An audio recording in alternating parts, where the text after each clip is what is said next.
Bagaimana jika korban atau tersangka dan atau terdakwa sepakat untuk melakukan pemulihan, namun jangka waktunya lebih dari 7 hari?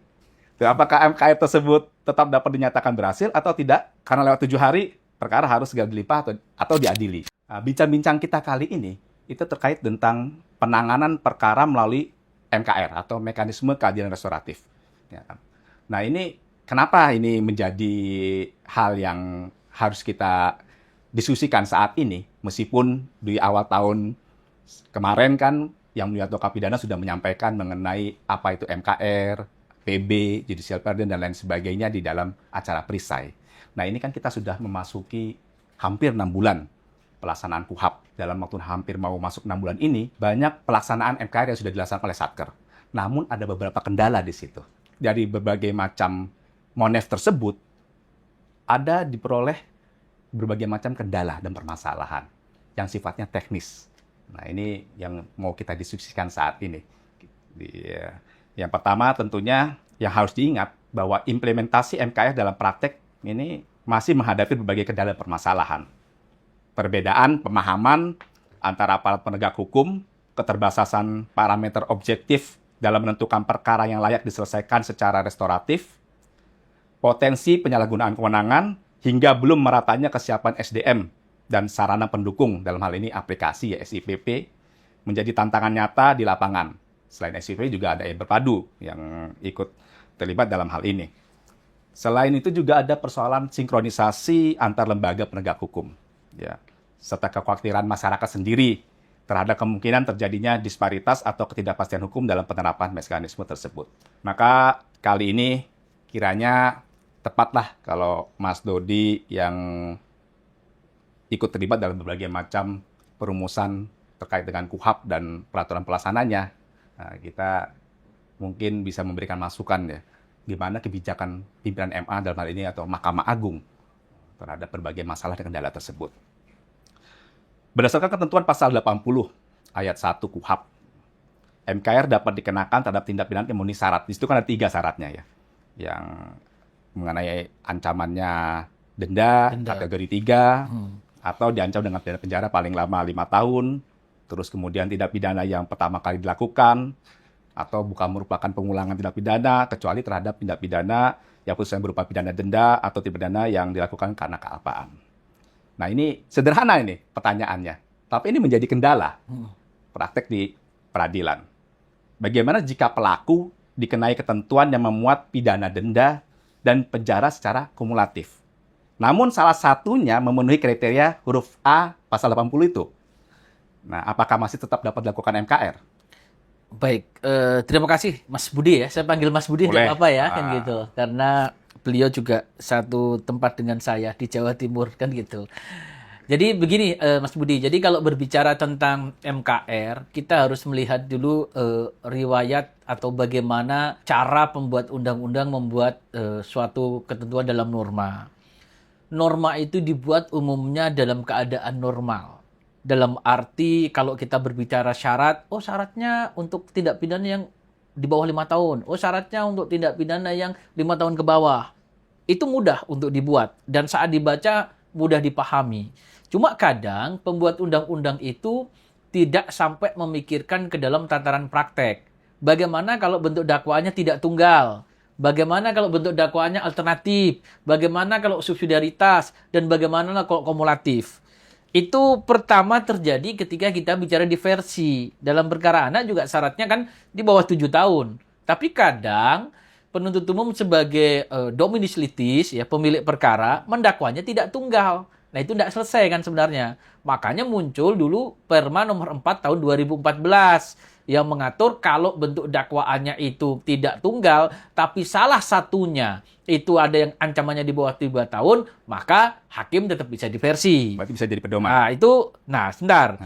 Itulah yang pada akhirnya muncul menjadi isu pada saat kami di tim RPP membahas RPP MKR ini. Waktu itu memang dari kami yang memunculkan. Memang saat itu muncul isunya tidak berangkat dari syarat yang Mas Budi tanyakan. Muncul isunya saat itu adalah terkait dengan tindak pidana yang tepat 5 tahun. Awal mulanya di situ. Kalau kita baca ketentuan pasal yang tadi barusan dibacakan, itu kan disebutkan bahwa ancaman pidananya paling lama 5 tahun. Berarti 5 tahun menurut pasal 80 boleh MKR. Tapi kalau kita kaji pasal 82, di 82 tindak pidana yang dikecualikan dari MKR yang ancaman pidananya 5 tahun ke atas. Jadi untuk tepat yang 5 tahun menjadi tanda tanya, boleh MKR atau tidak? Itu awal mula muncul kesadaran. Ketentuan ini bisa bermasalah. Bukan dari praktek ya, dari malah justru dari awalnya dari situ dulu. Okay. Akhirnya disepakati dan kesepakatan itu akhirnya meskipun RPP-nya belum keluar diadopsi oleh SEMA nomor 1 tahun 2026. Jadi kesepakatannya untuk tindak pidana yang tepat 5 tahun tetap boleh MKR. Itu kesepakatan pertama. Okay. Baru muncul pertanyaan berikutnya. Bagaimana kalau dakwaannya nanti tidak tunggal? Nah, itu pada saat pembahasan di tim RPP MKR muncul. Nah, akhirnya ada isu. Bagaimana kalau diberlakukan seperti Perma nomor 4 tahun 2014? Berarti untuk bentuk dakwaan subsidiaritas, alternatif, kumulatif, sepanjang salah satunya ancaman pidana 5 tahun ke bawah. Tadi kan udah sepakat 5 tahun boleh ya. 5 tahun ke bawah, maka boleh MKR. Tapi setelah dikaji secara mendalam, akhirnya kesepakatan itu adalah memodifikasi Perma 1 2024 yang boleh untuk tetap MKR kalau dakwaannya alternatif dan subsidiaritas. Ini yang modifikasi Perma 1 2024 ya? Modifikasi dari Perma 1. Kalau Perma 1 kan kumulatif tetap boleh diversi. Tapi di PP nanti kalau kumulatif nggak boleh untuk apa itu namanya MKR. Berarti kalau di dakwa kumulatif dakwaan pertama ancamannya di bawah 5 tahun atau 5 tahun ke bawah, tapi dakwaan keduanya itu di atas 5 tahun, maka itu nggak bisa. Tapi kalau alternatif dakwaannya tetap boleh MKR. Kalau subsidiaritas dakwaannya tetap boleh MKR. Apa rasionya? Kumulatif tidak boleh. Karena ketika orang melakukan lebih dari satu tindak pidana, itu berarti sudah dianggap kejahatannya berat. Dengan demikian dia tidak layak untuk boleh MKR. Jadi kesepakatan secara konsep dia udah gabungan tindak pidana loh. Tindak pidananya udah lebih dari satu, maka di situ tidak boleh MKR. Nah, saya akan nyambung ke pertanyaannya, Mas Budi. Bagaimana kalau ini dikaitkan dalam konteks ancamannya? Kan gitu loh. Ancamannya satu boleh, satu tidak boleh. Maka merujuk kepada tadi. Sepanjang dakwaannya itu dalam konteks dilakukan secara alternatif, maka jawabannya adalah boleh. Sepanjang itu subsidiaritas, maka boleh. Kalau itu kumulatif, maka tidak boleh. Nah, pertanyaannya ini adalah, sekarang dakwaannya tunggal, Pak. Satu pasal, tapi ancamannya 2. Nah, satu ancamannya itu di bawah 5 tahun, satu ancamannya itu di atas 5 tahun. Dendanya ya. Dendanya. Artinya gini, dendanya tidak memenuhi syarat MKR, tapi pidana penjaranya memenuhi syarat MKR. Boleh saya ilustrasikan? Misalnya begini, dendanya kategori 4, ancaman hukumannya di bawah 5 tahun. Nah, itu kayak gitu gimana? Tetap bisa. Bisa ya? Ya. Dalam konteks ini yang disepakati di tim kalau situasi seperti itu, karena ini adalah kan satu pasal. Ya kan gitu loh. Artinya ini kan tunggal. Karena tunggal masih ada norma ancaman yang dibolehkan untuk MKR, maka tetap boleh MKR. Kalau sebaliknya, sama ya berarti kan? Boleh kan? Dendanya kategori 3, ancaman hukumannya di atas 5 tahun. Tapi kan kita harus lihat juga, Mas Budi, bahwa dalam konteks sekarang ini kan yang kumulatif kan hanya untuk tindak pidana tertentu. Semuanya kan sudah dialternatifkan. Udah begitu, yang masih diperbolehkan ancaman pidana berupa kumulatif, itu kan untuk tindak pidana yang memang tidak boleh MKR. Yang masih kumulatif kan seperti TPPU, ancamannya pasti tinggi, tidak boleh MKR. Kemudian korupsi, ancamannya pasti tinggi. Kemudian HAM berat, ancamannya pasti tinggi. Yang di 82 itu terorisme ancamannya pasti tinggi. Kecuali satu, narkotika. Tapi narkotika ancamannya juga sudah tidak kumulatif. Dan yang boleh untuk MKR itu hanya konteks kalau dia penyalahguna. Berarti kalau sekarang ada dakwaan narkotika, ada misalnya kalau dakwaannya kumulatif 127 dan pasal selain 127 udah pasti nggak bisa MKR. Tapi kalau dakwaannya subsidiaritas atau alternatif 114 atau 127, primer 112, subsidiar 127 itu tetap boleh MKR. Boleh ya. Karena masih ada 127-nya. Tapi ada syarat khusus penyalahguna. harus ada hasil TAT yang memang merekomendasikan kepada yang bersangkutan itu untuk direhab. Kalau tidak ada itu, ya sulit untuk dilakukan MKR. Nah, ini. Kecuali kalau hakimnya mau memerintahkan, ya kan, lakukan assessment terhadap yang bersangkutan. Kan mungkin kan ada perkara, ada 127 tidak ada assessment-nya. Kecuali kalau hakim mau menerapkan ketentuan di SEMA kita bahwa itu diperintahkan untuk assessment. Kalau hasil assessment bilang dia itu bisa direhab, baru kita bicara MKR. Tapi tanpa ada itu, ya hakim jangan melakukan MKR. Itu dalam persidangan ya. Ini Betul. menarik nih. Kalau di penyidikan, ini terkait dengan penyalahguna tadi. Ya kan? MKR ini persyaratannya kan salah satunya itu kan harus ada kesepakatan. Betul. Kesepakatan. Kalau itu mengenai tindak pidana narkotika yang dikecualikan tadi, penyalahguna ini parameternya seperti apa? Bisa digambarkan. Ini kan kadang-kadang saya KPN ya, ada permohonan SP3 pengesahan ya kan dari penuntut umum, dari penyidik atau dari penuntut umum juga ada permohonan hal yang sama, penghentian penuntutan seperti itu. Nah, ini datang berkas. Nah, ini kalau di dalam persidangan kan pelaku dengan korban, dengan hakimnya. Kesepakatan di dalam penyalahgunaan narkoba ini korbannya siapa? Nah, terus kesepakatannya dengan siapa? Nah, jadi gimana? Terima kasih Mas Budi. Jadi pertama kita harus lihat kenapa kok ada statement bahwa MKR hanya bisa dilakukan untuk tindak pidana dengan korban. Itu dulu ya. Kan gitu loh. Itu adalah karena ketentuan pasal 79 ayat 1 itu sendiri yang menyebutkan bentuk-bentuk pemulihan. Semua bentuk pemulihan yang ada di pasal 79 itu adalah untuk tindak pidana yang ada korbannya. Seperti mengembalikan kerugian korban, kemudian memaafkan, kemudian memperbaiki, kemudian ganti rugi. 6 hal itu ya? Itu semuanya yang ada korbannya. Nah, pengecualinya satu, yaitu untuk penyalahgunaan narkotika. Nah, lalu bagaimana konsep penyalahguna narkotika ini bisa melakukan MKR? Tadi sudah saya sampaikan.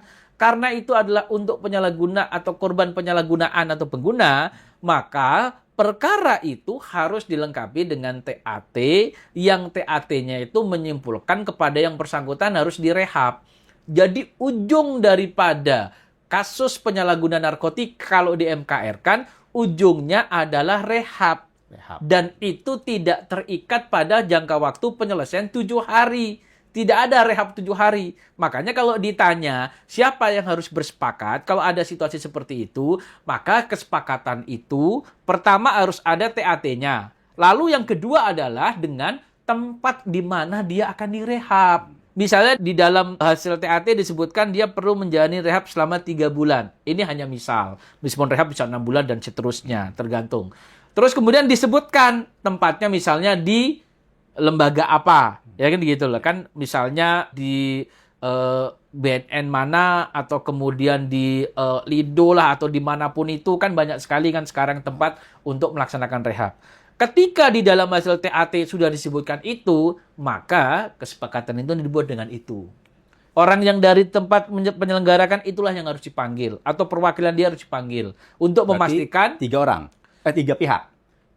Pelakunya, penyidik dengan lembaganya berarti. Ya, kalau penyidik hanya memfasilitasi kan, berarti penyidik kan tidak ikut menandatangani apapun. Penyidik hanya menghentikan. Tapi justru yang paling penting adalah yang mau direhab dan lembaga yang akan merehab. Itulah yang membuat konteks kesepakatan. Kenapa harus dibuat di antara itu? Landasannya TAT. Jadi TAT itu landasan pertama untuk membuat kesepakatan rehab. TAT. Tidak mungkin kesepakatan rehab bisa dibuat tanpa ada TAT. TAT untuk menentukan bahwa dia penyalahguna. Betul. Nah, kemudian kesepakatannya berarti karena ini penyalahguna, berarti dia harus direhab. Iya, kan? betul. Kesepakatannya pelakunya dengan lembaga yang akan merehab. Nah, tadi yang menarik sempat dilontarkan oleh Mas Dodi adalah jangka waktu. Karena itu persyaratan ya. Di betul. Pasal 80 kan betul. di SEMA nomor 1 pun betul. ada persyaratan. Di betul. itu bahwa ada bukti bahwa dalam waktu 7 hari sudah selesai dilaksanakan. Nah, itu gimana itu? Nah, ini makanya tadi sudah saya sampaikan. Khusus yang penyalahguna tidak terikat dengan itu.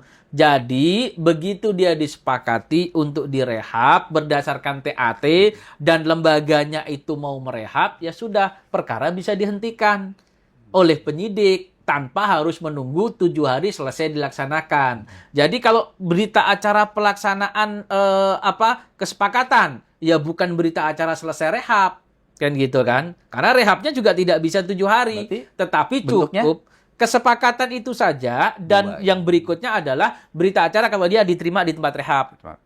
Sudah masuk lah. Kesepakatan, berita acara diterima Diterima bahwa dia sudah penggantinya itu. Nah, dia sudah menjalani rehab per tanggal sekian, selesai. Oh, harus ditunggu sampai selesai. Ya udah lewat 7 hari nanti. Makanya syarat 7 hari itu tidak terpenuhi. Tidak perlu dipenuhi, Tidak ya? perlu gitu. Lagi pula kan posisi penyidik saat melapor kepada ketua pengadilan kan perkara sudah dihentikan.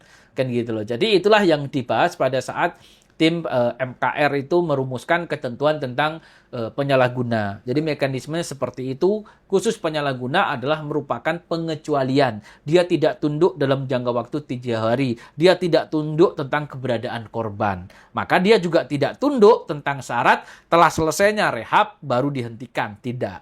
Kan gitu. Itu gambarannya khusus mengenai rehab. Baik, Sobat Podium, menarik apa yang disampaikan oleh Mas Dodi tadi, terutama para KPN. Semoga ini bisa menjadi pencerahan ya, kalau kita menghadapi nanti permohonan untuk para penyalahguna. Baik. Selanjutnya, Mas Dodi ya, ini kan berdasarkan ketentuan pasal 79 ayat 3 tentang pemulihan keadaan semula itu harus dituangkan dalam kesepakatan. Ya.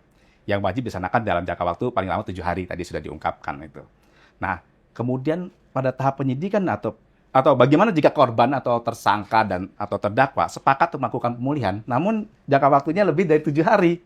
Apakah MKR tersebut tetap dapat dinyatakan berhasil atau tidak? Ya kan? Iya. Terus sehingga karena lewat 7 hari perkara harus segera dilimpah atau diadili. Nah, ini di praktek kan terjadi seperti itu. Baik. Begini Mas Budi, saya perlu menyampaikan dulu ya. 7 hari ini dimaknai apa? Itu pada saat kami di dalam membahas RPP pelaksanaan KUHAP, itu sebenarnya dari Mahkamah Agung saat itu kami menyampaikan pertanyaan. Karena kami tak paham bahwa apa yang disampaikan oleh Mas Budi ini realitas yang mungkin ada. Tidak selalu orang bisa menyelesaikan selama 7 hari. Kami pernah menyampaikan, apakah 7 hari ini tidak dimaknai waktu untuk mulai melaksanakan? Itu sempat kami usulkan bahwa 7 hari ini jangan dilihat dari waktu selesai. Misalnya sekarang kita bikin tanda tangan tanggal 1. Bagaimana kalau kita maknai 7 hari ini? Ya berarti tanggal 7 ini paling lambat memulai. Tapi berapa selesainya? Ya boleh sebulan, boleh 2 bulan. Kalau orang mau nyicil hutang, misalnya begitu kan. Tapi ide itu tidak disepakati. Gitu. Karena dari tim perumus KUHAP itu menekankan 7 hari itu harus sudah selesai. Tidak bisa ditawar. Karena itu rumusan KUHAP. Kecuali penyalahguna tadi kan. Kecuali penyalahguna. Nah, jadi sekali lagi saya tekankan bahwa memang pernah ada usulan untuk menjadikan 7 hari itu adalah waktu mulainya. Kan kalau itu waktu mulainya berarti selesainya kan masih bisa disepakati. Sebulan, 2 bulan nggak apa-apa. Nggak selalu orang itu bisa membayar kerugian itu dalam waktu 7 hari. Tapi pembuat KUHAP, ya kan, saat itu diwakili oleh tim dari DJPP sudah menekankan jangan diotak-atik ketentuan yang sudah ada dalam KUHAP, karena itu ketentuan yang sudah mati. 7 hari itu artinya sudah selesai total dilaksanakan. Saya langsung masuk ke pertanyaannya. Ya. Bagaimana kalau ternyata para pihak pada saat tahap penyidikan ini sepakat 7 hari? Kan nggak boleh lebih dari 7 hari. Kan gitu. Ternyata tidak selesai dilaksanakan atau baru selesai dilaksanakan sebagian. Ya nggak apa-apa. Perkara tinggal dilanjutkan aja ke tahap penuntutan. Di tahap penuntutan kan mereka masih bisa MKR lagi. Barangkali mereka mau menuntaskan yang belum lunas tadi. Bikin kesepakatan baru, karena sebelumnya udah misalnya 10 juta ya, udah dibayar 7 juta, berarti kan kurang 3 juta. Ya dia nyepakati 3 juta untuk 7 hari. Kan bisa dimodif seperti itu. Menarik juga, betul Ya juga. kan gitu loh. Ini kan merupakan cara bagaimana. Ternyata 3 juta, 7 hari nggak tuntas. Ya udah lanjut aja ke persidangan. Dan gitu. Nanti ke persidangan, hakimnya kan memberi kesempatan lagi untuk bermusyawarah, untuk MKR. Setelah dikasih kesempatan, kan tadi kurang 3 juta ya, lanjutin aja lah. Misalnya dalam 7 hari, baru sempat bayar 2 juta. Kurang 1 juta. Ya tetap MKR kita anggap gagal.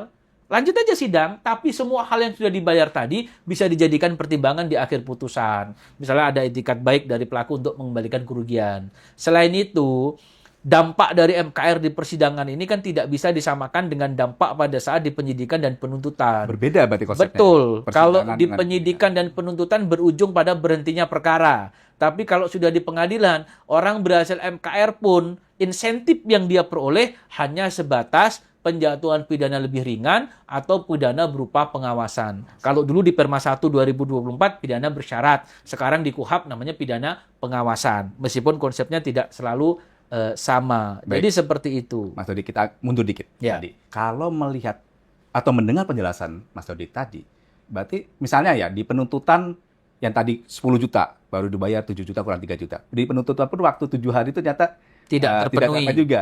Nah, apa yang sudah dilakukan di penyidikan dan penuntutan, berarti oleh majelis hakim nanti pada saat perkara itu dilimpahkan, bisa diambil alih, diteruskan gitu. Bisa seharusnya, tapi seharusnya. bukan merupakan suatu kewajiban. Yang dikhawatirkan apa? Pada saat sudah disidang, tiba-tiba korbannya ngelak. Saya mau damai, tapi bayar 10 juta lagi. Kan nggak bisa dipaksa. Ya, karena nggak bisa dipaksa. Itu realitas Ya, itu yang ada. kalau dia tetap minta seperti itu, ya berarti nggak apa-apa. Ya, kalau saya tetap minta 10 juta, ya kemarin udah dibayar 7 juta, ya saya nggak mau tahu. Pokoknya sekarang kalau mau berdamai dengan saya 7 juta, lalu terdakwanya nggak mau, ya udah nggak apa-apa. Tapi apa yang sudah dilakukan tadi kan bisa jadi pertimbangan hakim tetap. Meskipun masuknya kepada bagian hal-hal yang memberatkan dan hal-hal yang meringankan. Tanpa ada orang bersepakat MKR, kan hakim juga nggak dilarang untuk menjatuhkan pidana selain penjara. Kan gitu loh. Jadi artinya pintunya masih banyak. Tidak melulu pintunya harus dipaksakan harus selesai dengan MKR. Tapi MKR itu limitatif. sesuai Betul, dengan yang sudah betul lah gitu. Jadi memang 7 hari itu ya nyaman tidak nyaman, suka tidak suka, pembuat undang-undang sudah mengunci dan pemaknaannya adalah harus sudah selesai dilakukan. Saya ingin cerita satu hal lagi. Tadi kenapa ketika Mas tadi menanyakan, berarti kan konsepnya beda. Betul, Pak. Kenapa kalau di KUHP itu konsepnya beda ya? MKR yang ada di penyidikan, penuntutan, dan di pengadilan kok endingnya berbeda. Kan begitu? Betul. Itu karena pembuat KUHP itu akomodatif terhadap proses yang sudah selama ini berjalan. Pembuat KUHP tidak berada dalam porsi untuk mendudukkan MKR yang ideal seperti apa. Tapi lebih kepada apa yang sudah ada di Perkap ditarik menjadi MKR di tahap penyidikan. Apa yang sudah ada di Perja ditarik menjadi tahap MKR di penuntutan. Apa yang sudah ada di Perma 1 2024 ditarik menjadi MKR di pengadilan. Diakomodir seperti itu. Diakomodir seperti itu. Makanya keseragaman itu hanya kepada satu, jenis tindak pidana diseragamkan. 2, jangka waktu diseragamkan. Baru yang ketiga, ada pengaturan untuk penghentian penyidikan dan penuntutan perlu penetapan hakim. Dan itu KPN. Itu saja hal yang baru. Tapi kalau dari sisi konsep masih jalan masing-masing. Buktinya apa? Ya penyidikan bisa berhenti, penuntutan bisa berhenti, hakim tetap sidang. Padahal kalau berbicara idealnya yang bagus seperti apa? Seperti diversi. Endingnya sama. Diversi kan salah satu pendekatan keadilan restoratif. Tapi endingnya sama. Diversi di penyidikan, perkara berhenti. Diversi di penuntutan, perkara berhenti. Diversi di pengadilan, perkara berhenti juga. Tapi khusus MKR di KUHP, perkara nggak berhenti kalau sudah masuk pengadilan. Kenapa nggak berhenti? Karena ngikut Perma. Ngadopsi dari Perma 1 2024. Hanya nanti disisipkan lebih detail pelaksanaannya lewat mediasi penal. Itu yang ada di RPP MKR. Jadi itulah terbelakangnya kenapa kok konsepnya berbeda. Ya karena diakomodir dari ketentuan yang sudah ada. Tidak dalam posisi membangun bangunan MKR seperti apa. Beda sama diversi. Itu bangunan konsepnya jelas. Dari penyidikan sama penuntutan seragam. Tadi sempat melontarkan mengenai mediasi penal. Nanti kita lanjut bicara mengenai mediasi penal. Tapi sebelumnya menarik tadi. Supaya kita, Sobat Labium juga bisa tahu perbedaannya ya, apa yang diatur dalam Perma 1 2024, di Peraturan Kapolri, di Peraturan Kejaksaan Agung, dan apa yang sudah diatur dalam KUHP baru saat ini. Apa sih perbedaan mendasar antara perdamaian biasa dengan kesepakatan dalam kerangka MKR menurut KUHP baru ini? Yang pertama sebenarnya KUHP baru tidak berada di posisi untuk mendudukkan istilah kesepakatan perdamaian biasa dengan MKR.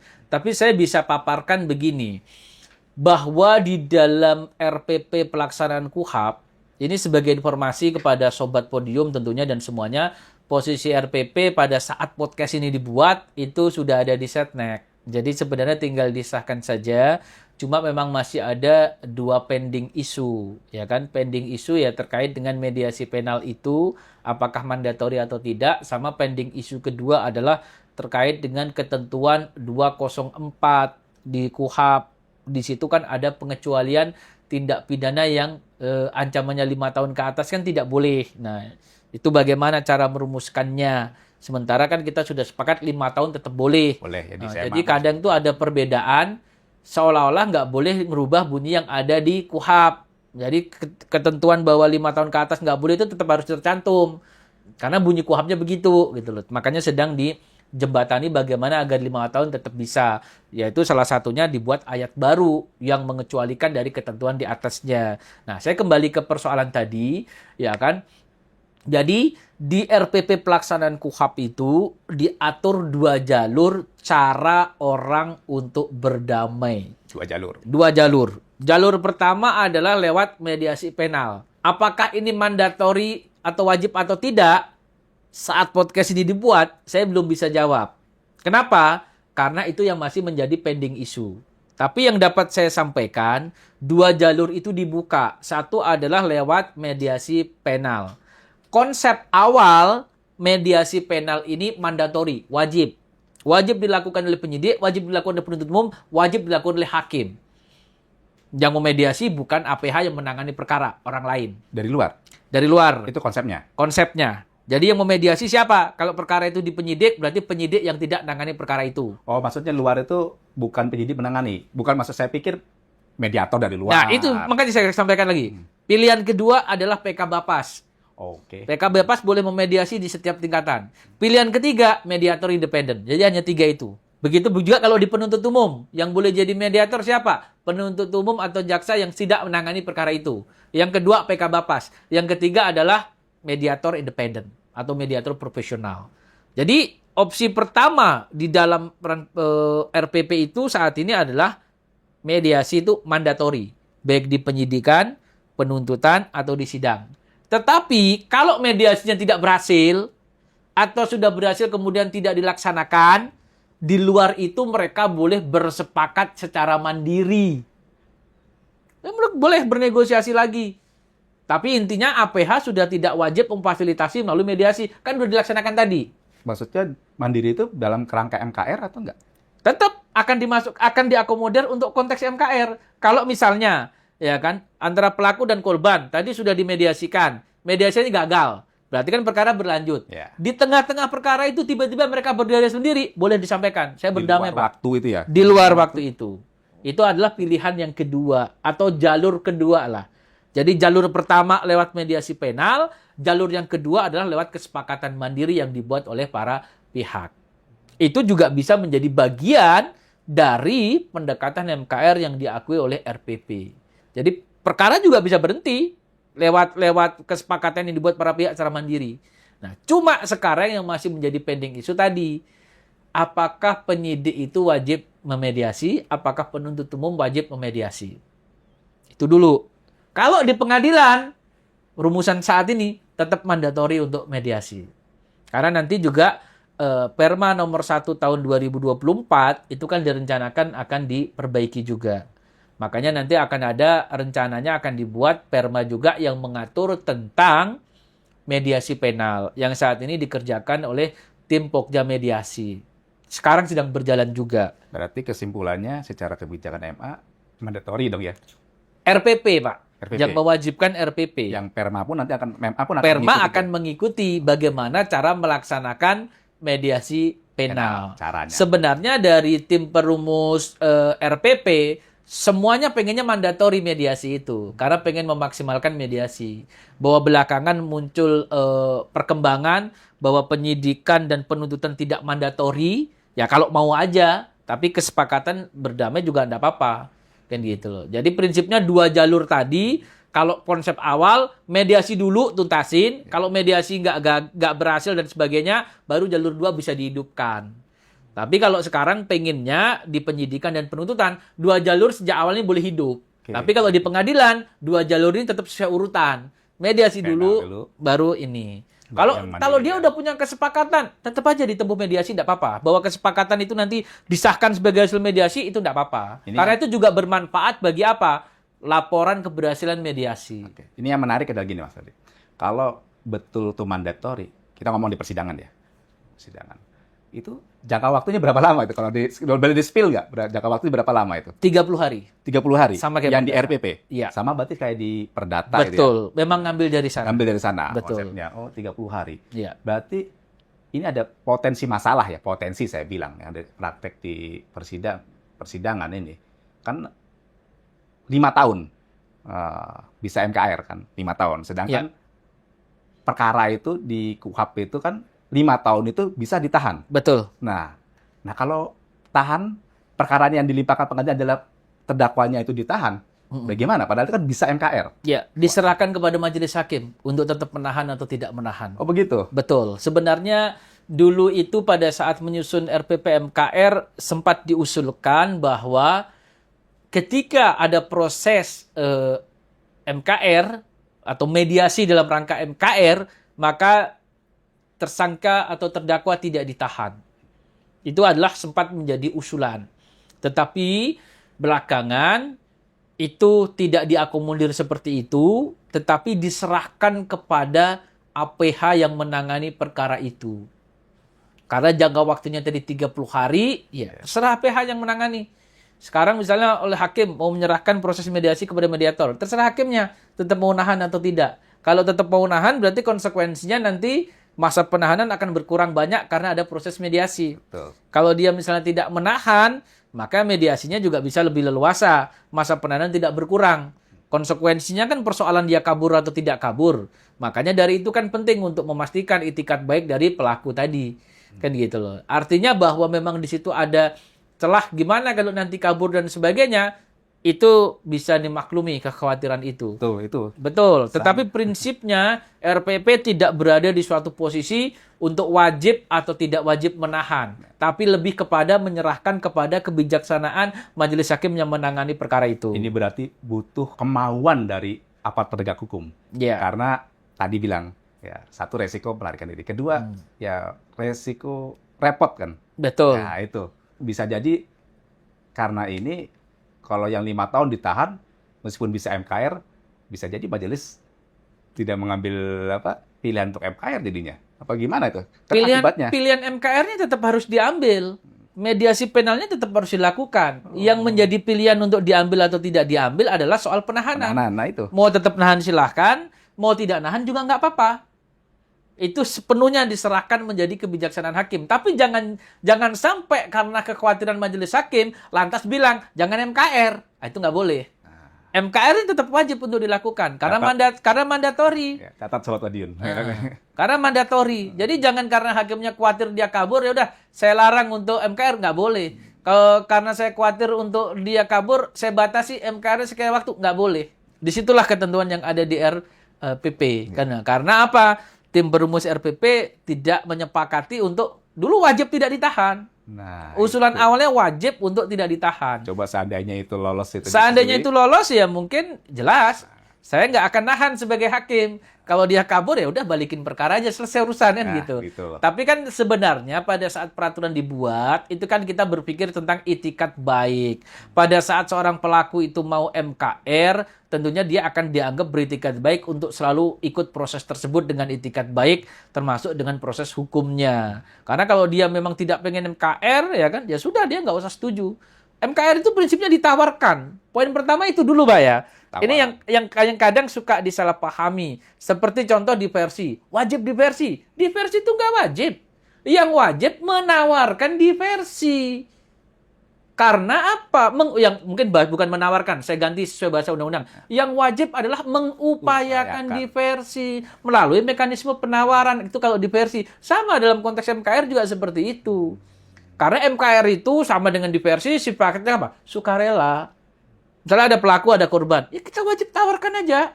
Bahwa sesuai dengan ketentuan peraturan perundang-undangan, ya kan, maka terhadap perkara ini, ya kan, harus diupayakan mekanisme keadilan restoratif. Karena Jadi dari ini sisi pengadilan tuh wajib tawarkan. menawarkan. Kalau yang ternyata utama adalah permohonan mereka ya, pelaku yang itu utama ya. opsi kedua kalau memohon. Jadi MKR itu ada dua jalan. Satu ditawarkan, yang kedua dimohonkan. Tapi kalau misalnya pelaku memohon MKR, terus kemudian ditanya kepada korban, saya nggak mau damai, selesai Pak. Jadi bukan mediasi penal itu bukan sesuatu yang harus dilakukan. Kalau pihaknya nggak setuju ya nggak bisa. Karena syarat damai itu harus sukarela.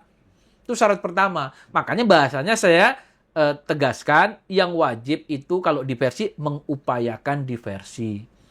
Kalau MKR yang wajib apa? Mengupayakan MKR. Kalau korbannya nggak mau, jangan dipaksa. Saya harus tetap bermusyawarah, nggak boleh.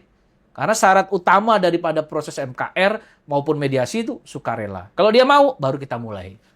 Ini terkait dengan mandatori ya. Mungkin kalau sekarang kan belum ada RPP-nya kan. Iya. Nah, berarti mediasi penal ini, sedangkan praktek yang ada saat ini di SIPP kita, Iya. di SIPP kita ini ada ini. Iya. Ada di situ kita harus menginput hakim Betul. mediator siapa, seperti apa gitu. Iya. Padahal kan aturannya yang membuat juknis mandatori mediasi penal itu belum ada. Iya. Nah, itu selama ini teknisnya gimana? Oke. Sebelum saya menjawab soal itu, saya mau Sobat Pedium mengingat kembali dalam konteks diversi. Karena ini ada kaitannya. Inilah dampak antara ketentuan dengan SIPP. Kadang ada gap. Ya, saya nggak bicara soal salah benar ya. Tapi ini bagian dalam konteks saya memberitahu gapnya di mana. Pada saat seorang hakim anak menangani perkara anak, ketika perkara itu adalah perkara yang dapat didiversikan, pasti yang muncul apa? Menentukan hari musyawarah diversi. Ya. Itu sebenarnya tidak sesuai dengan PP nomor 65 tahun 2015. Karena apa? Seolah-olah diversi itu pasti akan dilakukan. Padahal yang harus dilakukan oleh hakim apa? Mengupayakan diversi selama 7 hari. Itu tidak diakomodir di dalam SIPP. Jadi yang muncul langsung penetapan hari musyawarah diversi. Jadi kesannya diversi itu sesuatu yang pasti akan dilaksanakan di tanggal itu. Padahal harusnya bukan ke situ. Tapi SIPP-nya tidak mengakomodir penawaran yang 7 hari tadi. Nggak salah juga SIPP-nya. Kenapa? Karena ngikut Perma nomor 4 tahun 2014. Kan gitu kan? Nah, sementara itu ada gap. Kenapa saya nyinggung itu dulu? Nah, nanti kejadiannya hampir mirip dengan yang sekarang ada di MKR. Seolah-olah kalau perkara itu bisa MKR, maka hakimnya harus menunjuk mediator. Ya, itu kan kalau kita klik gitu kan. Ya, mau tidak mau MKR. pilih. Nah. Makanya nanti saya memberitahu jalan tengahnya apa yang harus dilakukan. betul. Karena mau tidak mau milih, berarti ada kesan bahwa mediasi ini menjadi sesuatu yang bukan untuk ditawarkan, tapi harus dilakukan. Wajib. Ya kan gitu. Gara-gara SIPP-nya seperti itu. Ya. Berarti itu kan diklik, otomatis harus ada mediatornya. Gitu loh. Jadi artinya apa? Dengan adanya pola yang ada di SPP itu seperti menjadi harus dilakukan. Ini saya belum membahas pertanyaan Mas dulu ya. Saya teknis dulu. Nah, jembatannya kalau memang nanti terlanjur seperti itu, ya sama dengan diversi. Makanya saya selalu mengatakan, kalau toh pun terlanjur menyatakan tanggal sekian itu adalah musyawarah diversi, tapi setidaknya sebagai seorang fasilitator, tawarkan. Mau atau tidak. Kalau tidak mau, anggap nggak berhasil. Kan gitu. Begitu juga kalau udah terlanjur nunjuk mediator, maka mediator yang ditunjuk tadi pada saat ketemu para pihak, tanyakan aja mau berdamai atau tidak.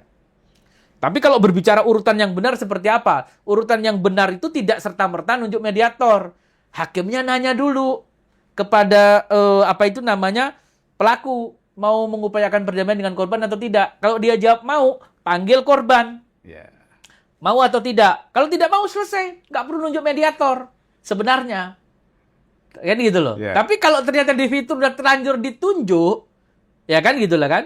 Ya berarti, ya kan, korban ini mau tidak mau juga harus diarahkan ke hadapan mediator. Nanti mediatornya yang akan bertanya mau berdamai atau tidak. Jadi peran yang harusnya ditanyakan oleh hakim, karena di SIPP udah terlanjur diklik itu ada mediatornya, akan menjadi bergeser ke mediator. Mau tidak mau begitu.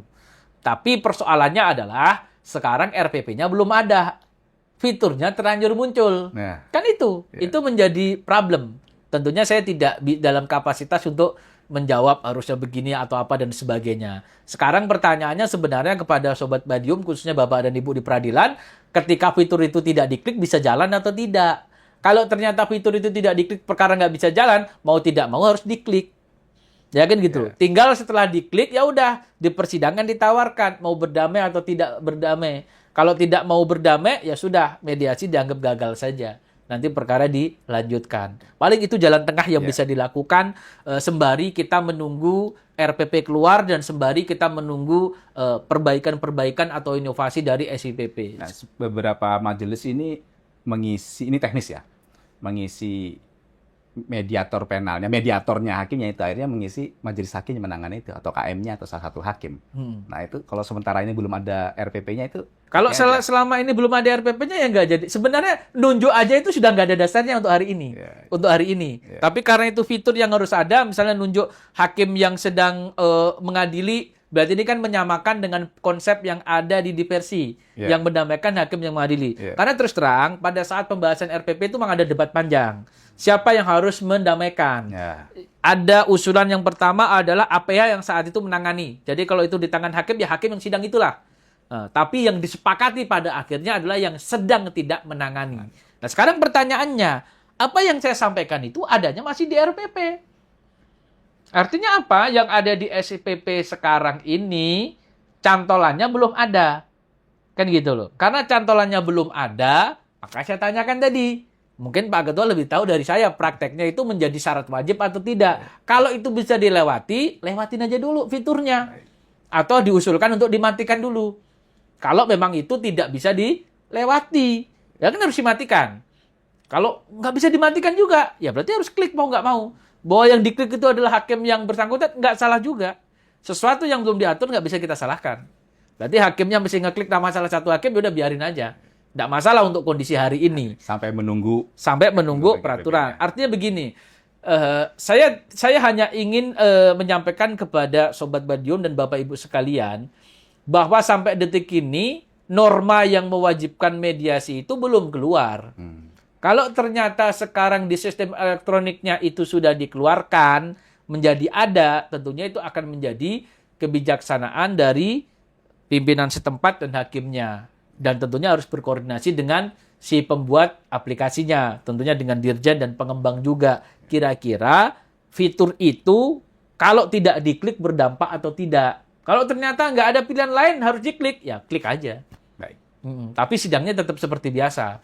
Didamaikannya seperti apa? Tetap pakai Perma 1 2024. Tanpa melalui mediasi penal, hanya berusaha mendamaikan pelaku dan korban. Jadi saat ini kalau misalnya Pak Ketua nanya ke saya, sekarang yang dipakai untuk proses MKR apa? Masih Perma 1 2024 secara mekanisme. Mekanismenya ya. Secara substansi yang boleh di-MKR-kan, KUHAP. Benang merahnya sudah kita tangkap ya. Sobat Podium, semoga itu bisa menjadi panduan ya buat rekan-rekan di Satker ya. Baik, kita lanjut ke konsekuensi hukum mengenai penghentian penyidikan. Ini agak ke penyidikan ya dengan penuntutan ya. Kan keberhasilan MKR ini ada konsekuensinya kalau di penyelidikan, penyidikan maupun penuntutan. Ya. Jika berhasil, maka penghentian perkara. Kedua proses penghentian tersebut wajib disahkan melalui penetapan ketua pengadilan. Itu kalau seperti tadi dibilang di awal Mas Dodi, pembuat undang-undang, itu kalau lancar ya seperti itulah prosesnya. Nah ini pertanyaan yang menggelitiknya, ketua pengadilan ini memiliki wewenang nggak untuk menolak pengesahan penghentian ini berdasarkan MKR ini? Terus jika berwenang, alasannya apa yang paling pas? Gitu. Dan selama ini prakteknya seperti apa? Mungkin Pak Dodi tahu dari pengalaman-pengalaman. Untuk menjawab itu, saya harus menceritakan atau menyampaikan satu berdasarkan KUHAP, yang kedua adalah dinamika pembahasan MKR. KUHAP sendiri itu tidak merumuskan tentang itu secara detail. Karena bunyinya adalah perkara itu dihentikan, lalu minta penetapan. Sehingga pada saat awal-awal pembahasan RPP MKR, ada kesan bahwa ketua pengadilan hanya sebatas sebagai tukang stempel. Betul itu. Karena penghentian penyidikan sudah dilakukan, penghentian penuntutan sudah dilakukan, lalu dimintakan penetapan. Sehingga pada saat pembahasan itu, kami yang mewakili Mahkamah Agung bertanya, penetapan macam apa yang diinginkan lagi? Kalau memang menginginkan pengadilan itu sebatas sebagai tukang stempel, Ini sesuai dengan amanat pimpinan saat itu. Ya kan, kami juga sebagai perwakilan yang ikut rapat selalu berkoordinasi dengan Yang Mulia Ketua Kamar Pidana, begitu juga dengan Yang Mulia Ketua Kamar Pembinaan, dan kemudian Yang Mulia Pak Karo Hukum. Begitu, beliau juga sebagai tim secara nomenklatur atau yang disebut dengan tim 12 kan gitu. Sehingga kami sebagai perwakilan-perwakilan selalu berkoordinasi dengan beliau-beliau. Saat itu beliau menyampaikan, kalau pada akhirnya ketua pengadilan itu hanya tukang stempel, lebih baik nggak usah dikasih wewenang. Tapi dari tim perumus itu akan kelabakan kalau pengadilannya nggak mau. Masalahnya KUHAP bilang minta penetapan pengadilan. Nah, waktu itu dari tim Mahkamah Agung, kalau memang ketua pengadilan harus mengeluarkan penetapan, maka kami minta diberi wewenang untuk bisa melakukan verifikasi. Pada akhirnya itu disepakati bahwa ketua pengadilan tetap harus melakukan verifikasi terhadap penghentian penyidikan atau penghentian penuntutan. Judulnya verifikasi berarti ya? Verifikasi, tetap melakukan pemeriksaan. Apa yang diperiksa? Yang pertama, apakah perkara itu memang perkara yang boleh MKR? Sehingga pada saat menganalisa apakah perkara ini perkara yang boleh MKR, termasuk di dalamnya menganalisa apakah perkara ini merupakan perkara yang dikecualikan dari MKR. Jadi pasal 80, 82 itu diperiksa bersamaan. Oh, ternyata ini tindak pidananya tindak pidana tipikor, berarti nggak boleh MKR. Oh, ternyata tindak pidananya ini tindak pidana kesusilaan, berarti nggak boleh MKR. Nah, soal jenis tindak pidana kesusilaan itu sendiri masih problem. Karena di dalam KUHAP itu ada istilah tindak pidana kesusilaan dan ada istilah perkara mengenai kesusilaan. Tindak pidana kesusilaan itu disebut di pasal 82. Kata perkara mengenai kesusilaan itu disebut di pasal kalau tidak salah 202 yang berhubungan dengan acara tertutup atau tidak tertutup. Yang sidang dilakukan secara terbuka kecuali perkara mengenai kesusilaan.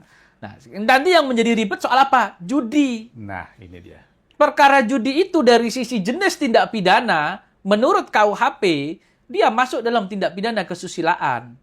Tapi praktek hakim selama ini, ada nggak yang mengadili perkara judi dengan tertutup?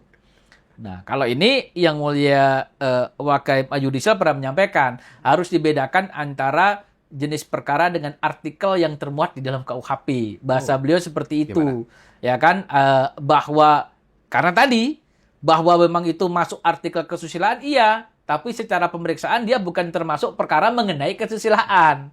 Kan gitu. Ini memang menjadi problem. Debatable. Tapi karena bunyi norma yang ada di pasal 82 itu menggunakan kata tindak pidana kesusilaan, berarti kita harus konsisten. Karena yang digunakan adalah tindak pidana. Berarti tidak ada kaitannya dengan pemeriksaan perkara terbuka atau tertutup. Kaitannya adalah dengan jenis tindak pidananya apa? Tindak pidana kesusilaan. Oh, kalau konsisten, ya, harusnya tidak bisa. Semua berarti. Semua kalau konsisten harusnya nggak bisa.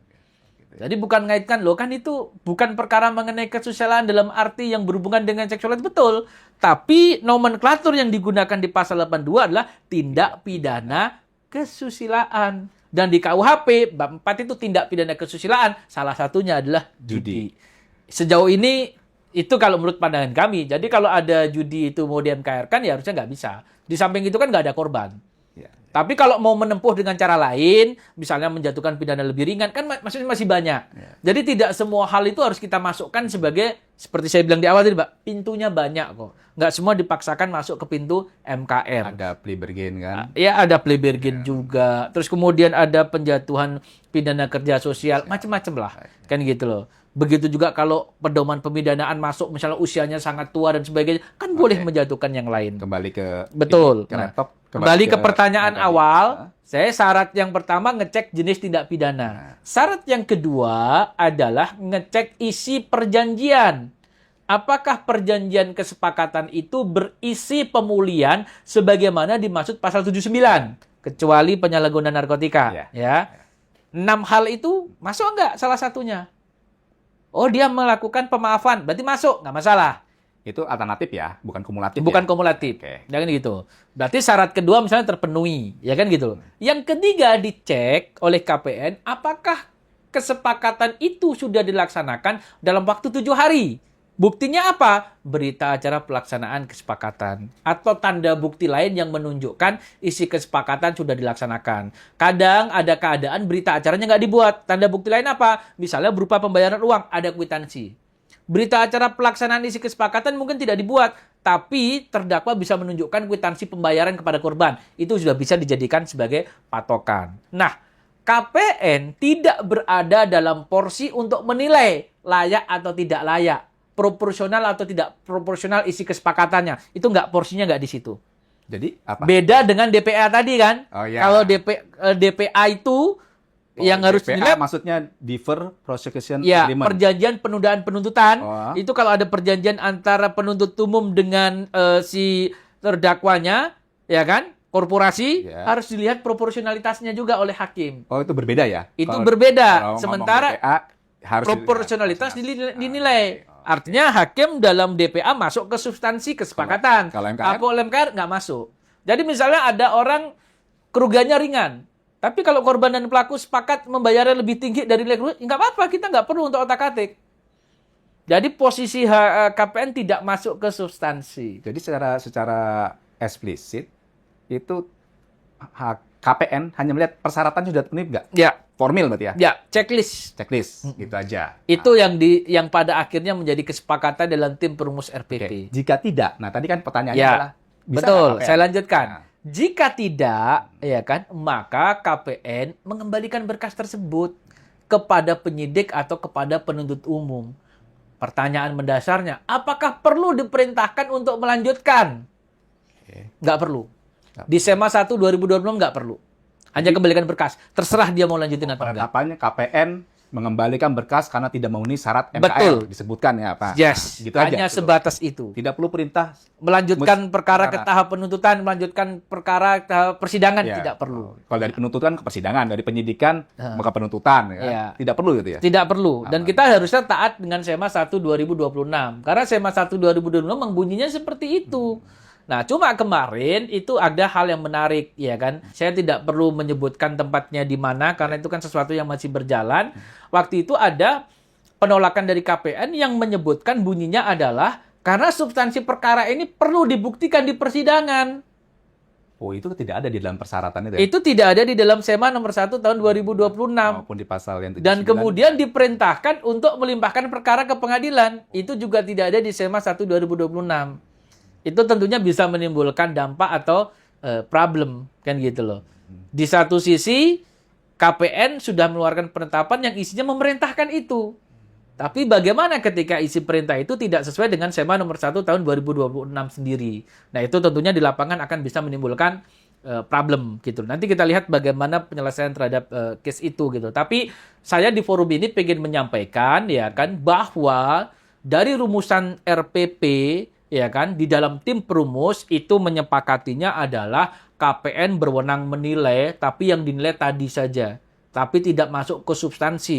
Misalnya korban sepakat untuk menerima uang 25 juta, padahal kerugiannya cuma 20 juta, dan terdakwa itu mau bayar. Kita nggak boleh untuk mengotak-atik, itu kemahalan ketinggian nggak boleh. Jadi intinya KPN tidak masuk ke substansi, tapi lebih kepada checklist. Checklist, ya. Itu hampir sama kalau kita mengadili perkara prapit kan. Dulu menurut Perma hanya bicara formalitas dua alat bukti sudah ada, Iya. tapi tanpa masuk lebih jauh. Semangatnya itu sama dengan itu. Oke. Idealnya memang bisa jadi betul bahwa ketika menolak dia harus lanjutkan pemeriksaan Ya, perkara. Tapi urutannya ya, tapi kan- itu kan ideal. Tapi kesepakatan yang ada di tim RPP dan kemudian apa yang ada di SEMA nomor 1 tahun 2026 itu tidak memerintahkan KPN untuk mengeluarkan penetapan yang berisi memerintahkan penyidik atau penuntut umum untuk melanjutkan ke perkara ke tahap berikutnya. Tapi cukup apa? Cukup kembalikan berkas. Ya, berkas. Sebenarnya itu ada konsekuensinya loh. Apa itu? Kalau berkas dikembalikan, berarti kan penghentian penyidikan atau penuntutan itu kan tidak pernah disahkan oleh pengadilan. Betul. Ya konsekuensinya bisa diperapit. Sebenarnya begitu aja. Oh iya, kembali kepada Pintunya KUHP masih kan? ada, Ya, iya. di KUHP kan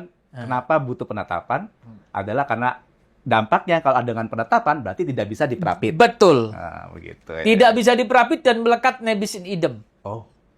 Melekat nih bisa didem. Iya, Oh. karena tujuan penetapan di itu. Kalau Oke. dulu kan Ya, ya. RJ di dulu bahasanya RJ ya. RJ di penyidikan, RJ di penuntutan nggak pakai penetapan pengadilan kan? Ya. Makanya menyebutnya boleh nggak dilapor lagi?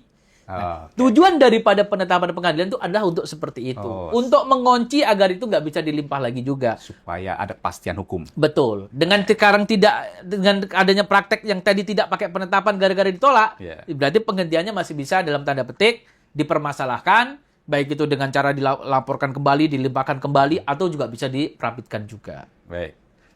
Menarik tadi. Nah, ini saya coba agak menyimpan dikit nih, ya, menanyakan mengenai tadi tentang penyalahguna, judi sendiri tidak dibahas. Berarti kan dua hal itu kan termasuk tindak pidana yang tanpa korban ya, Ya. victimless crime ya. Nah, ini pada prinsipnya kalau terhadap tindak pidana seperti itu tuh, tadi sudah dijelaskan, pengecualian narkoba bisa. Nah, ini kalau secara konsep victimless crime itu bisa nggak sih sebenarnya dengan MKR itu? Secara Batasannya juga ya, gimana di KUHP? secara konsep yang ada di KUHP itu tidak bisa. Itu secara konsep. Kalau dikatakan kan tidak ada kata-kata itu tidak diberlakukan untuk tindak pidana yang tanpa korban ya. Ini beda kan karena secara konsep kan. Ini beda loh dengan diversi ya. Ya. Diversi masih dimungkinkan loh untuk tanpa korban pun asal dengan kerugian tertentu dan sebagainya. Terus kemudian termasuk penyalahguna bisa. Tapi kalau di dalam KUHP secara konsep itu hanya berlaku untuk tindak pidana dengan korban. Secara konsep. Ya. Pengecualiannya hanya penyalahguna narkotika. Hanya satu itu. Hanya disebutkan. satu itu. Jadi kan karena Mas Budi kan hanya secara konsep. Ya. Jadi dalam pembahasan di tim perumus RPP MKR dan sebagainya itu sebagaimana dijelaskan oleh tim perumus KUHP ketika menjelaskan dalam tim secara konsep bahwa yang namanya MKR adalah untuk tindak pidana dengan korban. Baik. Sedangkan tindak pidana tanpa korban hanya berlaku untuk penyalahguna narkotika. Oke, kita kunci di situ, Sobat Podium ya. Ya. Lebih lanjut nih, Mas Dodi. Tadi sudah disebutkan mengenai dakwaan alternatif, subsidiaritas, kumulatif terkait dengan MKR. Ini kalau terdakwanya yang lebih dari satu, ya kan? Ada 2 atau 3. Nah, terus satu orang terdakwa berniat, kalau misalnya mengenai kerugian, nah, dia mau ganti kerugian, mau berdamai dengan korban, dan korban juga bersedia dengan satu itu, tapi yang 2 tidak. Nah, bagaimana itu dengan secara MKR-nya itu? Ya, ini pembuat KUHP juga tidak mengantisipasi hal itu juga. Kan gitu loh. Itu hampir sama dengan konteks PPA juga tidak mengantisipasi kalau pelaku lebih dari satu. Ya. Itu tidak diantisipasi memang. Karena perumusan itu, norma itu umumnya sifatnya umum. Kalau begini akan begini, kalau begini akan begini. Tapi lupa mencantumkan gimana kalau dakwaannya tidak tunggal, lupa mencantumkan gimana kalau pelaku lebih dari satu. Ya.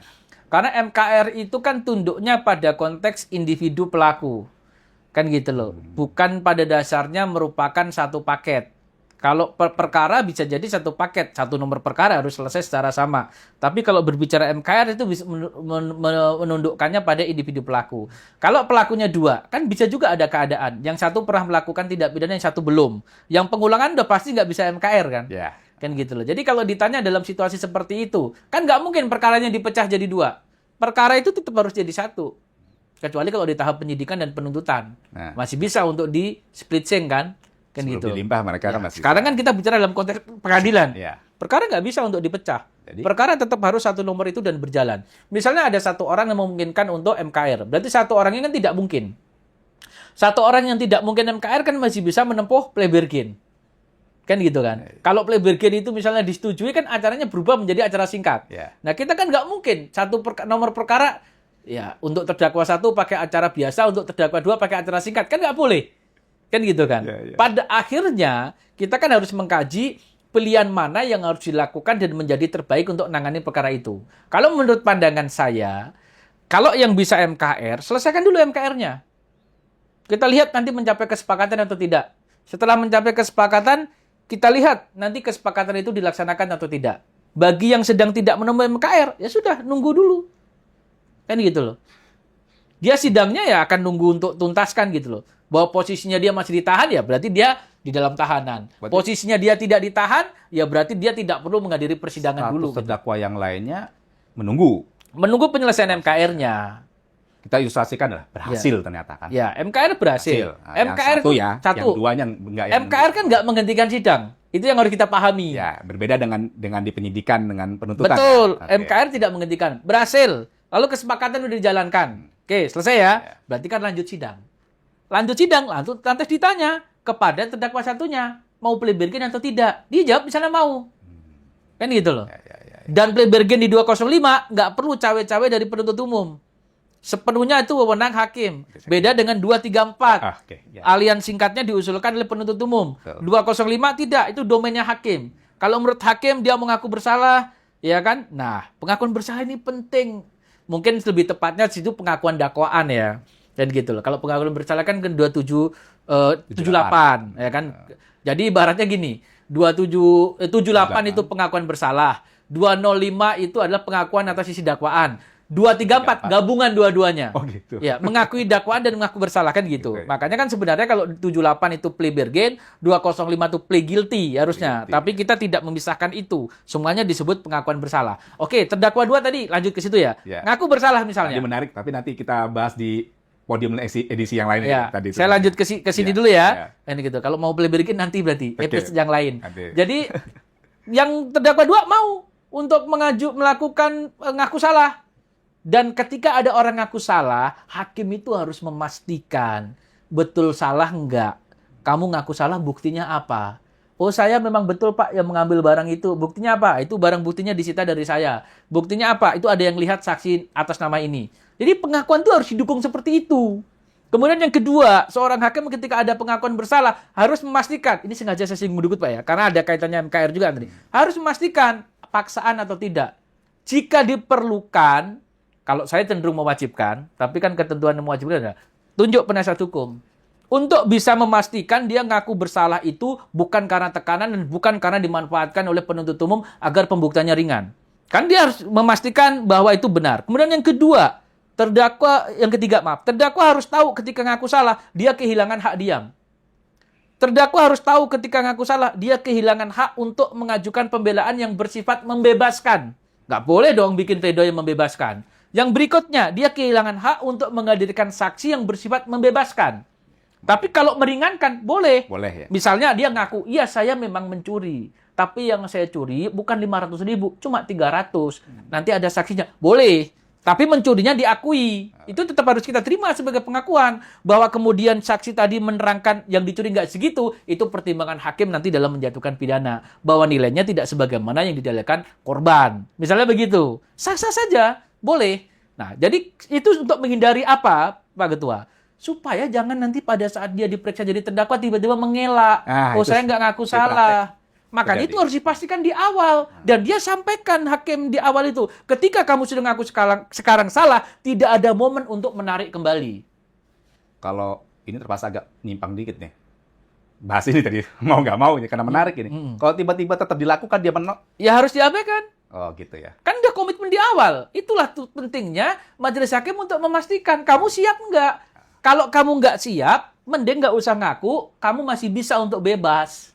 Tapi kalau kamu ngaku, hak bebasmu hilang. Itu konsekuensi dari pengakuan bersalah. Dan insentif yang diperoleh penuntut umum dari pengakuan bersalah, pembuktiannya jadi ringan. Makanya perkara dialihkan ke acara singkat. Nah, sekarang kalau terdakwa 2 menjadi acara singkat, otomatis terdakwa 1 juga ikut acara singkat. Meskipun dia sudah MKR dan tidak menempatkan plea bargain. Karena kan hukum acara harus jadi satu, tidak bisa dipisah. Karena karakteristik daripada MKR dan plea bargain ada bagian yang sama. Sama-sama ngakui perbuatan. Jadi kalau toh yang MKR tadi menjadi singkat, nggak jadi soal. Soal pemidanaan, mungkin terdakwa 2 tetap dipidana, tapi ringan, tapi terdakwa 1 bisa dijatuhkan pidana pengawasan atau pidana yang lebih ringan. Meskipun itu adalah melalui mekanisme acara singkat. Gitu. Jadi kita harus bisa mematakannya seperti itu. Baik. Jangan gara-gara dia tidak boleh ini, lantas dia tidak boleh plea bargain juga. Nah, tapi kita harus cek syarat plea bargain terpenuhi enggak. Kalau syarat plea bargain tidak terpenuhi, bahwa di situ kan syarat plea bargain ada kan? Ya. Nah, kalau dia merupakan hal yang tidak terpenuhi syarat plea bargain, otomatis terdakwa 2 kan tidak bisa plea bargain. Berarti hanya terdakwa 1 yang MKR. Ya sudah sidang seperti biasa. Nanti insentifnya hanya diterima oleh terdakwa satu saja pemidanaannya, untuk kan? pembidanaan. Gitu. Tapi acaranya tetap harus sama. Biasa, Tapi ya sekali lagi, ketika perkara itu biasanya tidak bisa MKR, kalau alasannya adalah sebatas karena tidak mau sepakat, maka masih ada terbuka peluang plea bargain. Tapi kalau itu merupakan perkara yang tidak bisa MKR, ini yang masih menjadi PR. Itu perkara tidak memenuhi syarat MKR. Ya. ya kan gitu loh. Ya. Dalam keadaan tertentu kan gitu. Tetapi mungkin nggak itu bisa untuk ditempuh plea bargain. Saya anggap perkara judi. Kita bicara judi saja. Ya. Ancaman pidananya rendah misalnya. Ya. Atau selain judi deh, minuman keras saja. Nah. Yang ancaman pidananya bisa MKR, tapi jenis perkaranya tidak bisa MKR. Susila. Ya, asusila. Nah, boleh nggak itu pakai 205? Itu problem. Karena itu perkara yang tidak boleh MKR. Nah, menurut saya itu harusnya masuk ke 234. Oh. Cuma ada problem. Problemnya di apa? Di SEMA 1 2026 terlanjur mengklaster 234 untuk tindak pidana yang ancamannya di atas 5 tahun. 5 sampai 7 tahun.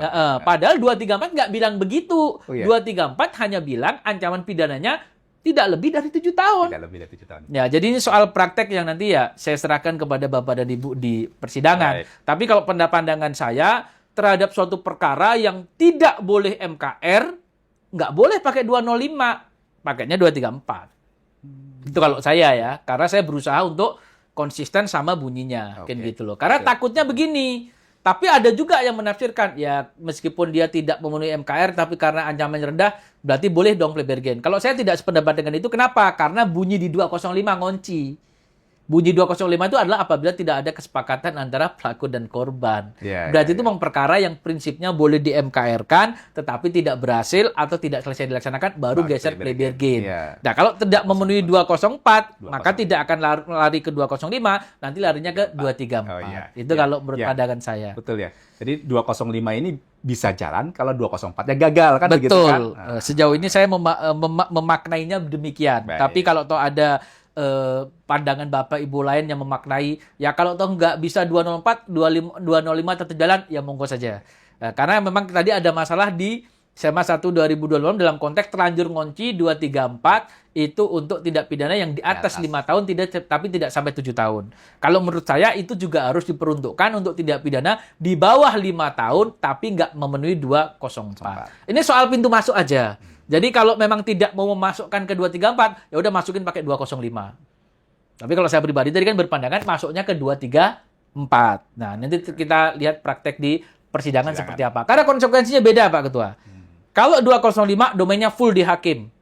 Kalau di 234 itu melibatkan penuntut umum. Harus ada berita acara dengan penuntut umum harus setuju dan penuntut umum harus mengusulkan acara dialihkan ke singkat.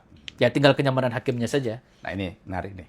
Sebelum kita selesai ya, tapi ini terakhir nih, melibatkan penuntut umum.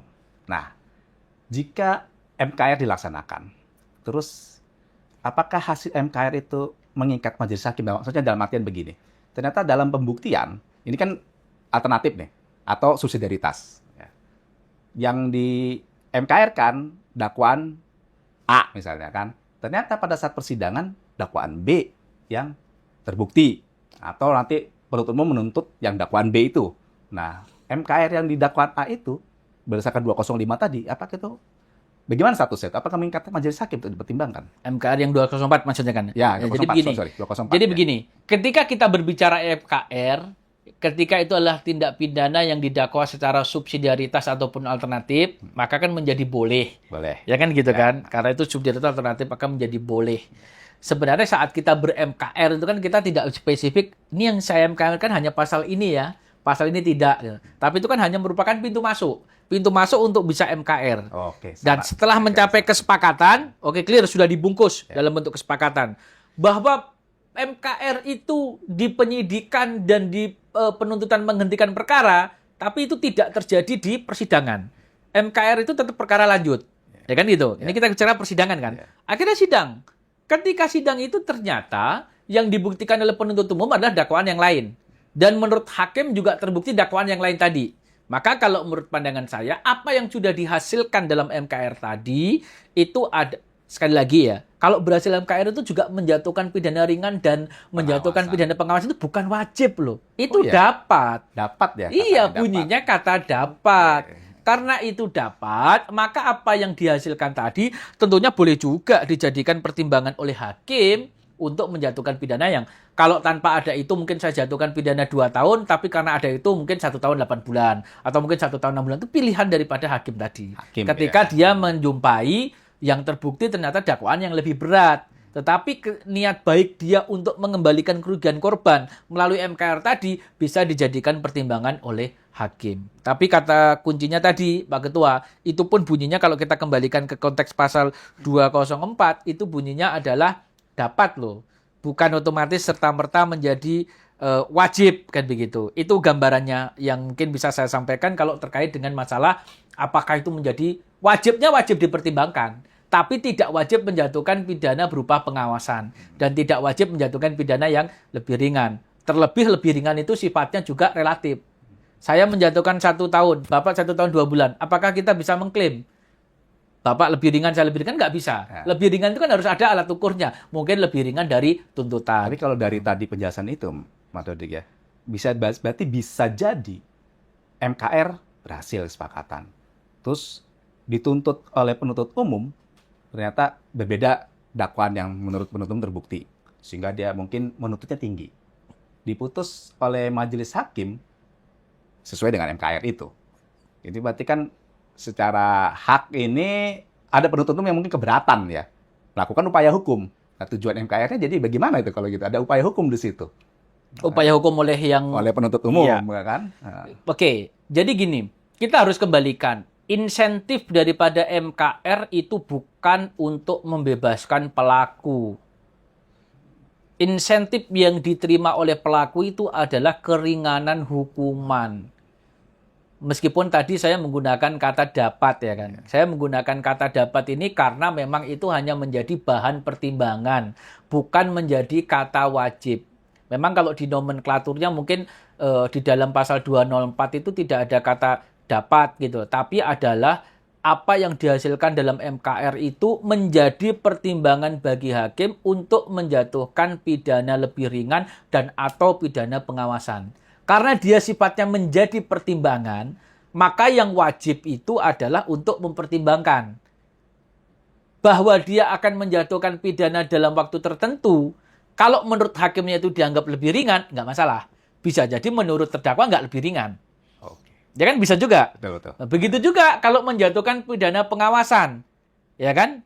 Itu bisa jadi tidak sependapat dengan yang diinginkan oleh penuntut umum. Jadi kalau upaya hukum itu tidak terpengaruh dengan MKR. Beda dengan pengakuan bersalah yang berubah menjadi acara singkat. Bisa aja itu berpengaruh dalam konteks upaya hukum. Karena kalau acara singkat itu kan tidak boleh kasasi. Meskipun itu nanti kita tunggu lebih lanjut bagaimana perkembangan dalam praktek. Untuk tindak pidana tertentu yang misalnya ancamannya di atas 5 tahun, tetapi diperiksa dengan acara singkat gara-gara ada plea bargain. Apakah nanti praktek peradilan itu menjadi membolehkan sampai kasasi atau tidak. Kalau yang 5 tahun kan sudah kekunci. Nggak bisa sampai upaya hukum kasasi. Itu udah kunci. Tapi kalau yang di atas 5 tahun, di bawah 7 tahun, terus acaranya dialihkan ke singkat, nanti kita lihat praktek peradilan. Apakah itu menjadi boleh sampai kasasi atau tidak. Jadi prinsipnya upaya hukum dalam konteks MKR itu seperti upaya hukum perkara pada umumnya. Tidak terpengaruh.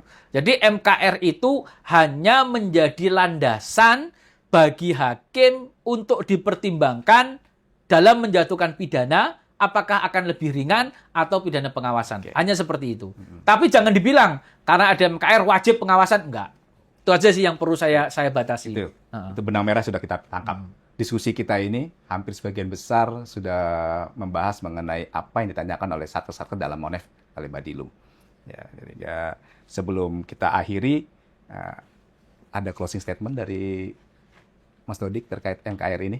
Monggo, silakan. Ya, baik. Jadi pada prinsipnya, terlepas daripada adanya perbedaan konsep antara MKR di penyidikan ataupun di penuntutan, kita tentunya sebagai Sobat Badilum harus komitmen bahwa pada dasarnya MKR ini sudah menyerupakan menjadi mekanisme yang diakui dalam hukum acara. Itu poin pertama harus kita pegang. Kemudian yang kedua, khusus bagi aparat penegak hukum dalam hal ini lingkungan peradilan, tentunya kita juga harus komitmen dengan ketentuan yang ada. Ketika kita ditugaskan untuk menilai kesepakatan, maka penilaian itu harus merujuk pada ketentuan yang ada di SEMA nomor 1 tahun 2026. Karena kalau kita melakukan penilaian menyimpang dari ketentuan SEMA 1 2026, itu berdampaknya ke proses penanganan perkara. Saat ini saja, ketentuan teknis pelaksanaan itu belum jelas. Apalagi kalau ada penyimpangan, maka itu akan menimbulkan dampak proses yang berkelanjutan. Jadi oleh karena itu, menurut saya MKR kita jalankan dalam konteks ini adalah sebagai upaya untuk menyeimbangkan antara memberikan kewajiban kepada pelaku dengan memulihkan korban. Poin utamanya di situ. Dan sepanjang ketentuan itu belum ada secara tertulis atau norma, maka tentunya praktek peradilan akan menjadi penentu terhadap pelaksanaan MKR selama masa transisi ini. Bahwa di dalamnya itu mungkin ada hal-hal baru atau inovasi yang dilakukan oleh pengembang SIPP, maka itu dapat dijadikan sebagai sarana untuk evaluasi juga. Sambil berjalan, kita evaluasi. Karena kita itu kadang gini, nggak dikasih fitur, minta fitur. Dikasih fitur, kalau agak kecepatan, repot juga. Kan gitu. Jadi intinya apa? Fitur-fitur yang mungkin dianggap belum pas dan lain sebagainya, itu bukan merupakan penghalang untuk melaksanakan hukum acara. Bahwa mungkin ketentuan-ketentuan yang diatur di dalam SEMA ada yang kurang nyaman di hati Bapak dan Ibu sekalian, percayalah bahwa pimpinan ketika memutuskan itu, perdebatannya sudah panjang. Apa yang ada di pikiran kita, kenapa nggak begini, sudah dipertimbangkan oleh pimpinan. Mungkin itu yang dapat kami sampaikan. Mas Budi, terima kasih. Baik, terima kasih atas closing statement-nya. Izinkan Mas Dodi sebelum saya tutup podcast ini, saya pantun dulu. Oke. Di alun-alun berkibar bendera merah putih. Cakep. Lambang persatuan yang tak lekang oleh waktu. Cakep. Restoratif justice butuh komitmen tinggi, meski kendala di lapangan kerap terjadi. Mari kita kawal bersama tanpa henti demi keadilan yang memulihkan, bukan melukai.